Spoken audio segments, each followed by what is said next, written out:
तनी खैनी सुन बुढ़ऊ दादा हो बनावा तनी खैनी।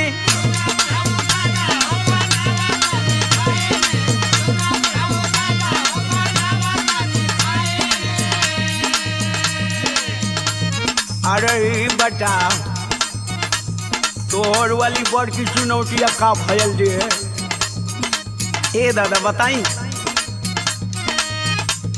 मेहर ना चुनौती देले धैले बाबे चैनी बनावा तनी खैनी।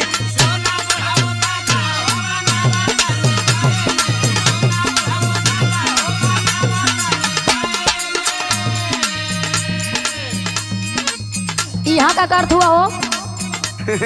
कुछ नहीं दादा ले खाली हाल चल करे नहीं दादा ढेर दिन पर भेटाए ना कुछ नहीं कर। तू हाल चाल करत हुआ? हाँ भूलवावत हुआ हमके?